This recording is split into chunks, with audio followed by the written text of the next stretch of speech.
All right, on the home front, not only did you have Rosie the Riveter, just hundreds of thousands of women entering the workforce, you had the government was very concerned about the supplies that were being produced.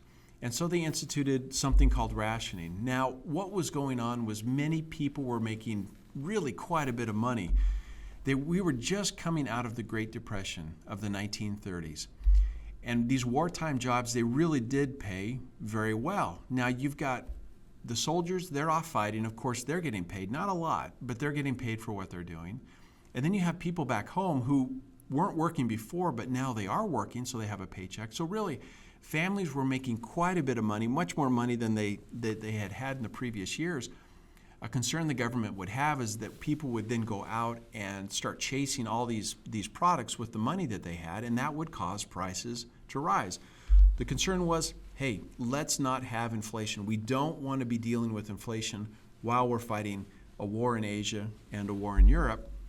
So the government began rationing or limiting what an individual could purchase. Now, this included all kinds of items. It wasn't just food, though that was part of it. It starts off with tires. A lot of our supply for rubber had been cut off or severely reduced during the war. The Army did not want to run out of tires that they needed for all of their equipment.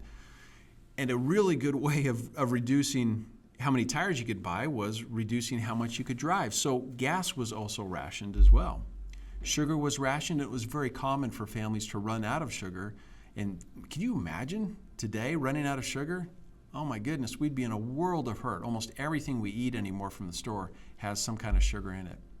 Meat was also rationed. It was difficult to get as much meat as you would like. And dairy products like butter and cheese, those were also rationed as well too. And clothing, it wasn't like you could go out and buy as many outfits as you wanted. So clothing was rationed as well as shoes were rationed. So it was many of the consumer products that normally would be purchased were families and individuals were limited to how much that they could purchase.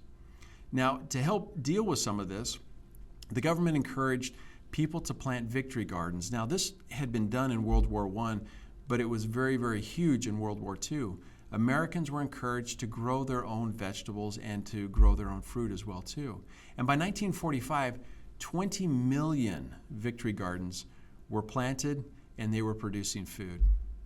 What that amounts to is about 40% of all vegetables that were consumed in 1945, about 40% of those came from these victory gardens or these neighborhood or family gardens.